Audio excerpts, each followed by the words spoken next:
Hey, bonjour dans l'espace bonheur. Voilà, je l'ai promis depuis plusieurs vidéos maintenant. Je vais vous parler d'un exemple de rêve et comment j'ai su que ça en était un. Je crois que c'est une des étapes les plus importantes et les plus difficiles à cerner parce qu'on est tellement capable, j'imagine vous aussi, de se faire des accroires avec notre tête pour dire « Ah oui, c'est ça que je veux, oui, oui, oui, oui, oui. » Le « oui, oui, oui, oui, oui. » On pourrait croire que c'est notre cœur qui parle, mais souvent c'est notre mental qui nous vend une idée. Alors ma difficulté actuellement, dans ce moment précis, c'est de choisir un exemple. Et je crois que je vais y aller très spontanément. Ce qui va popper, ça va être ça. Je vais juste au début vous dire comment je le sens, comment je sais qu'il y a quelque chose. Et si vous voyez pas bien là, ça se passe pas au niveau de la tête. C'est ça qui est important. Mais donc je vais prendre quelque chose de très simple, c'était un rêve, mais quand même qui a eu un impact pour moi. Ça faisait longtemps que je faisais des conférences et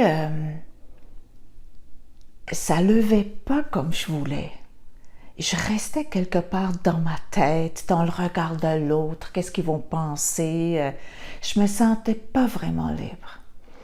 Et là, j'avais commencé à parler de l'intuition, j'avais fait des vidéos là-dessus déjà, et je me suis dit, c'est ce chemin-là que je veux prendre, ce chemin-là. J'ai eu une invitation de faire une vidéo, une courte vidéo, non pas une vidéo, une conférence, excusez-moi, une courte conférence de 20 minutes sur l'intuition. C'est ça, je voulais suivre mon intuition. Et là, j'ai commencé à réfléchir, comment je vais faire ça? Est-ce que je vais me donner une petite structure, tout ça? Mais voyez-vous, là, ça ne m'allumait pas. J'attendais d'être inspirée, d'avoir une idée qui fera lever l'affaire. Et c'est arrivé lorsque je pensais à une amie qui était une cliente à ce moment-là et qui était beaucoup dans la tête. J'avais décidé vers la fin de lui apporter une grande feuille blanche avec de la gouache, des couleurs solubles à l'eau, et j'avais mis ça devant elle, devant la table, et puis je lui ai dit, là, je t'invite à faire un dessin avec ta main gauche. T'as pas le droit de faire du joli. Elle était une perfectionniste là alors. Et c'est cet événement qui me revient à la tête et que je la revoyais se pencher au bord de la table, vers l'avant. Et puis dans ce geste-là, il y avait quelque chose de très organique, de très puissant.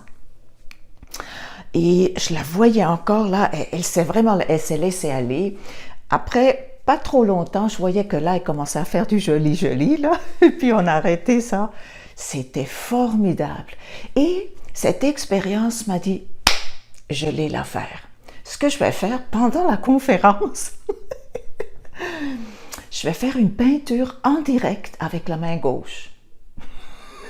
Je me suis préparée en conséquence. J'avais trouvé dans une brocante, une friperie, un grand cadre avec, c'était le dessin, non, c'était une photo là de l'Acropolis. J'ai pris ça et j'ai couvert ça sommairement avec de la gouache blanche. Et j'ai apporté ça, j'ai apporté quelques pots de peinture, là, ce que je pourrais utiliser. Et j'ai caché ça un peu devant l'auditoire. Je ne voulais pas qu'ils voient c'était quoi. Et effectivement, j'ai fait cette conférence et pour la première fois, je me suis sentie libre. D'ailleurs, j'ai une vidéo de ça. Oui, ben à gauche ou à droite, je vais vous la mettre. Et il y en a une courte, une longue. Celle de 5 minutes, c'est juste la dernière partie où ça parle de la peinture. C'est peut-être celle que je vais mettre. Tiens, hein, on n'a pas beaucoup de temps là à suivre des vidéos de 20 minutes, là, n'est-ce pas? Alors, et là, quand j'ai eu cette idée-là, tout de suite, j'ai su que j'avais quelque chose. Là, je tenais quelque chose. Et c'était du solide parce qu'il n'était pas question de changer d'idée. Et c'est très organique, c'est beaucoup dans le corps. Aussi dans la tête, mais dans la tête, il y a beaucoup de voix qui disent « Mon Dieu, c'est quoi cette affaire-là? C'est fou, j'arriverai pas. » Et la nuit d'avant, je vous avoue, là, j'ai pas très bien dormi. Mais il n'était pas question de changer d'idée. C'est ça aussi, les rêves qui nous font sortir de notre zone de confort, ils nous font peur aussi. Et on a besoin d'accepter ça, hein, pour pouvoir percer là, ce plafond de verre. C'est vraiment un plafond de verre. Alors j'ai fait cette conférence et puis c'était facile. J'étais avec les gens, ils étaient avec moi. Ça s'est jamais passé comme ça, que les gens étaient tant avec moi. Je les sentais avec moi, ça me donnait des ailes. Et puis, c'est vraiment seulement dans la dernière partie que j'ai fait la peinture. Et je me suis éclatée. Et après ça, j'ai eu une vibration qui durait, là, c'était formidable. D'ailleurs, je vais vous mettre une photo, là, je vais insérer une photo, là, d'après conférence. Alors qu'habituellement, j'étais toujours un peu dans la tête, en train de faire le bilan, puis c'était rarement à mon avantage. Alors que là, je ne faisais que rayonner, puis j'étais vraiment heureuse. Et depuis, je mets ça se passe beaucoup plus comme ça dans mes conférences. J'en donne régulièrement. Et je suis complètement moi. Et à ce moment-là, j'étais complètement moi. C'était une magnifique découverte. Alors, ce que je vais faire, je vais vous mettre le lien pour la courte vidéo, mais dans le texte en dessous, si ça vous intéresse d'avoir la longue, là, je vais vous la mettre. Alors, voilà. Donc, c'est pas dans la tête. Et puis, quand on est tout excité dans la tête, là, on n'est pas à la bonne place, on est dans un rêve de tête. Et les rêves de tête, c'est beaucoup l'ego, ce qu'il veut, ce qu'on pense qu'on voudrait, on se vend cette histoire-là, et c'est beaucoup avec notre pouvoir à nous. Et c'est fatigant d'aller au bout de ça. Et habituellement, ça finit en queue de poisson. On va peut-être réaliser le projet, on va le faire, mais avec beaucoup d'efforts. Alors que lorsqu'on est habité par un rêve d'enfant, par cette vibration, par ce côté organique, par la petite voix qui ne crie pas fort. La petite voix ne crie pas fort, il faut être calme pour l'entendre. Alors à ce moment-là, on dirait qu'on va de magie en magie, puis on ne dort pas la nuit, c'est pas grave, on réussit à faire ce qu'on veut faire et il y a des cadeaux au bout de ça. D'ailleurs, dans la petite vidéo, il y a eu vous allez voir une femme qui est venue à ma rencontre là, avant que ça coupe là. Et je vois cette femme maintenant, elle fait du coaching, elle s'épanouit, elle va très profondément dans ses approches. Et puis, mais à ce moment-là, elle était très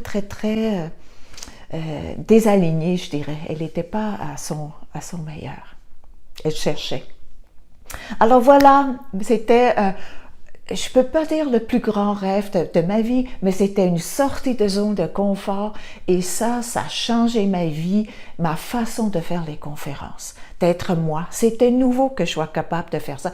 C'était une incroyable expérience, que je pouvais être moi et que ça rejoignait les gens. Ils venaient vers moi, j'allais vers eux, ils venaient vers moi et on faisait quelque chose, une co-création extraordinaire.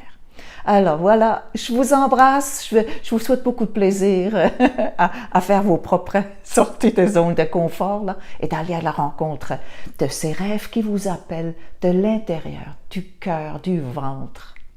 Je vous embrasse, je vous envoie beaucoup d'amour.